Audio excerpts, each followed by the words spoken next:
जैसे जसरत है, ताड़ंग है, यहाँ पे मैं ज़िक्र करना चाहूँगी लिंडूर है, जिसका अस्तित्व बिल्कुल खतरे में है। मयाड़ घाटी का करपट हमारा गाँव है, स्पीति का शिचलिंग और संगनम है। आपने हमारे इस पूरे डिज़ास्टर में अगर मैं बात करूँ, अभी तक इस मानसून में 22 करोड़ का नुकसान हमारे विधानसभा क्षेत्र में हुआ है, चाहे वो डिफरेंट हमारे डिपार्टमेंट्स के अंतर्गत हो। और एक कैजुअल्टी इसमें एक महिला की हुई थी हमारे स्पीति के संगनम गाँव में। और वो महिला भी अपने बच्चों को बचाने के उसमें खेतों में काम करने के दौरान बाढ़ की चपेट में आके उसकी मृत्यु हो गई थी, जो बहुत ही अनफॉर्चुनेट था।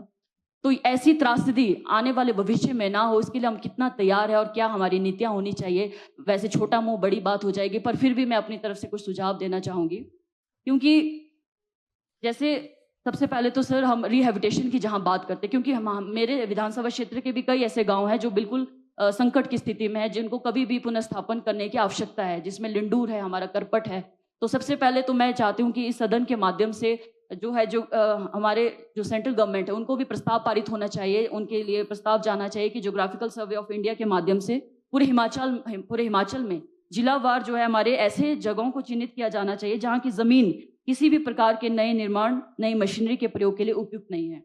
और ऐसी जगहों के लिए भवन निर्माण व ट्रांसपोर्ट सुविधा के लिए मुझे लगता है अल्टरनेट तरीकों पे भी कार्य होना चाहिए। क्योंकि हम कहते तो हैं कि ये प्राकृतिक आपदाएं, पर कहीं ना कहीं हम देखते हैं कि ज्यादातर ये ह्यूमन डेवलपमेंट के द्वारा ही है, मानव निर्मित ये ज्यादा हमें कहेंगे, तो मुझे लगता है इसमें कोई गलत नहीं होगा। और आम जनता में भी मुझे लगता है सर जागरूकता लाने की बहुत ज्यादा आवश्यकता है, चाहे वो ग्राम सभा के माध्यम से हो।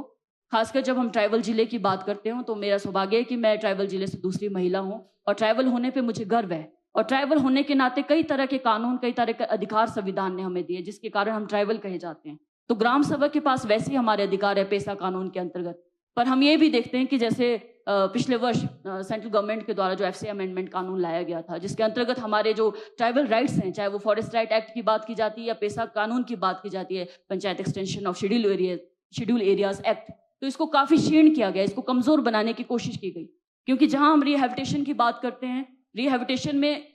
कहना मुझे लगता है काफी आसान होता है कि इनको नई जगह पे पुनर्स्थापन किया जाए, पर अगर मैं अपने विधानसभा क्षेत्र, अपने जिला की बात करूं, तो 80-90% हमारा फॉरेस्ट लैंड है। और पहले भी एक केस मुझे लगता है गिऊ गांव से हमारा सेंट्रल गवर्नमेंट को गया है, मिनिस्ट्री ऑफ एनवायरनमेंट को, और वो केस रिजेक्ट हुआ है कई सालों बाद ऑन द ग्राउंड ऑफ ये एफसीए, फॉरेस्ट कंजर्वेशन एक्ट। अब जब से इसमें संशोधन हुआ है, तो इसको और ज्यादा मुझे लगता है स्ट्रांगली ऐसे हमारे इलाकों के लिए सही नहीं है। क्योंकि एक तरफ तो बड़े बड़े जो हाइड्रो प्रोजेक्ट्स बनते हैं या बड़ी ऐसी विनाशकारी योजनाएं जिनसे पर्यावरण पे डायरेक्टली प्रभाव पड़ता है, इंपैक्ट पड़ता है, जिसके कारण हमारा पर्यावरण का शोषण हो रहा है और ऐसी आपदाएं आ रही है, उसमें तो एफसी बहुत आसानी से मिल जाता है, एफसी क्लियरेंस बहुत आसानी से मिल जाता है। पर जब हम रिहेबिटेशन की बात करते हैं, लोगों को घरों पुनर्स्थापन की बात करते हैं, तो वहां एफसी क्लियरेंस कई सालों तक नहीं मिलता या रिजेक्ट हो जाता है, जैसे कि मैंने स्पीति का एग्जाम्पल दिया। तो इसमें मुझे लगता है यहाँ सदन से भी प्रस्ताव पारित होना अत्यंत आवश्यक है कि ऐसे खासकर डिजास्टर के केसेस में, और जहां तक मेरा इलाका है जो पूरा फॉरेस्ट लैंड है, वहां पे हमें रिलैक्सेशन इसमें दिया जाए, जो हम रिहेबिटेशन की जहां बात करते हैं, जो कि आने वाले समय में बहुत जरूरी है, अगर मैं लिंडूर या करपट या शिचलिंग जैसे गांव की बात कर रही हूँ।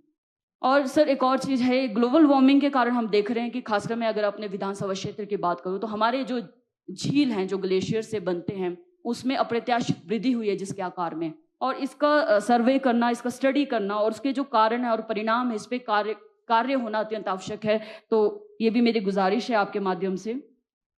और जैसे कि मैंने पहले भी बताया, हमारा हिमाचल प्रदेश सिस्मिक जोन 4 और 5 में आता है और हमारी फ्रेजाइल इकोलॉजिकल सिस्टम है, तो ये बहुत चिंता का विषय है। नए भवन निर्माण में मुझे लगता है भूकंप रोधी तकनीक के बारे में ज्यादा से ज्यादा अवेयरनेस वही ग्राम सभा के माध्यम से अगर हो तो बहुत बेहतर रहेगा। और ज्यादातर मेरे एरिया में हम देख रहे हैं कि जो भी आपदाएं आ रही है, ये बाढ़ की वजह से, नदी का जलस्तर बढ़ने की वजह से, या ग्लॉफ जो इंसिडेंट होता है हमारा, उसकी वजह से हो रहा है। तो नदियों का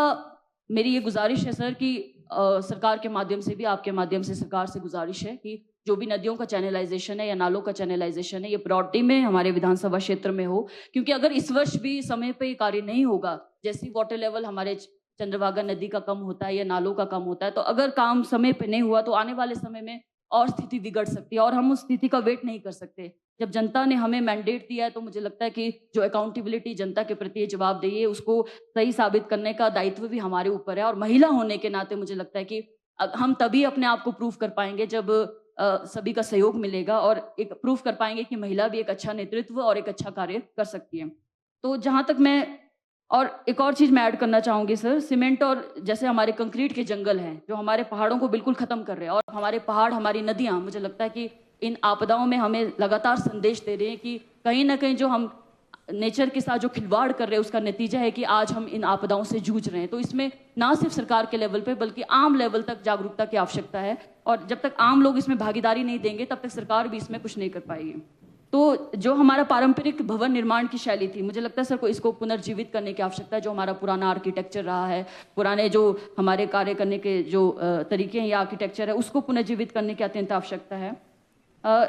इसी के साथ सर, जैसे मैंने बताया कि 22 करोड़ का नुकसान हमारे पूरे विधानसभा क्षेत्र में अभी तक हुआ है, और अभी ये और भी बढ़ सकता है अगर मौसम को देखते हुए। तो जो मुआवजा राशि, जैसे माननीय मंत्री, हमारे मुख्यमंत्री महोदय के नेतृत्व में एक अच्छा ऐतिहासिक डिसीजन जो लास्ट ईयर दिया गया था, जहां पे 1.5 लाख से 7 लाख गुना बढ़ा के जो राशि दी गई थी, चाहे वो घरों की बात आती है या खेतों की या फसलों की। मेरे विधानसभा क्षेत्र में ज़्यादातर नुकसान मैंने देखा कि हमारे ज़मीनों का और खेतों का और फसलों का हुआ है, ज़मीनों का हुआ है। तो ज़मीन के बदले ज़मीन मिलने का मुझे लगता है बहुत एक प्रावधान बहुत अत्यंत आवश्यक है, क्योंकि जिन लोगों की जो रोजी रोटी है सिर्फ खेती पे निर्भर है, उनका ज़मीन जाना कई बीघों के हिसाब से हमारे जालमा पंचायत में और सिस्सू के आसपास और करपट में और स्पीति के शिचलिंग सगनम में लोगों का खेती बाड़ी और फसलों का और ज़मीनों का नुकसान हुआ है। तो ज़मीन के बदले ज़मीन, मुझे लगता है इसका प्रावधान अत्यंत आवश्यक है, और वो चाहे नौतोड़ के माध्यम से हो चाहे FRA के माध्यम से, पर उसमें FCA में हमें रिलैक्सेशन देना अत्यंत आवश्यक है, जो कि केंद्रीय का कानून है, और उसके लगता है मुझे इस हाउस से प्रस्ताव पारित होना अत्यंत आवश्यक है। बाकी सर, डिजास्टर मिटिगेशन फंड्स की भी मैं बात कहना चाहूँगी। अब ये नया कंसेप्ट 2005 में जैसे हमारा डिजास्टर मैनेजमेंट कानून आया है, पर हम ये देख रहे हैं कि आज तक जो भी इसकी कार्यप्रणाली या सिस्टम रहा है, हम आफ्टर पोस्ट डिजास्टर रिस्पांस करते हैं, डिजास्टर होने के बाद हमारा रिस्पांस होता है। तो प्री डिजास्टर फेज में जैसे डिजास्टर मिटिगेशन का जो कंसेप्ट सरकार के द्वारा किया जा रहा है, बहुत अत्यंत सराहनीय है। बस मेरी ये गुजारिश है कि मेरे विधानसभा क्षेत्र के लिए भी डिजास्टर मिटिगेशन में, चाहे वो फ्लड प्रोटेक्शन है, चाहे लैंडस्लाइड मिटिगेशन है या अन्य डिजास्टर में, अधिक से अधिक फंड का प्रावधान किया जाए, ताकि स्थितियों को उजाड़ने या बिगड़ने से पहले हम कुछ धरातल पे कर पाएं और लोगों की अकाउंटेबिलिटी के प्रति भी जवाबदेही हो। तो एक बार फिर से मैं सर आप सभी का धन्यवाद करती हूँ, स्पेशली सर आपका कि आपने मुझे समय दिया। Thank you so much. Thank you.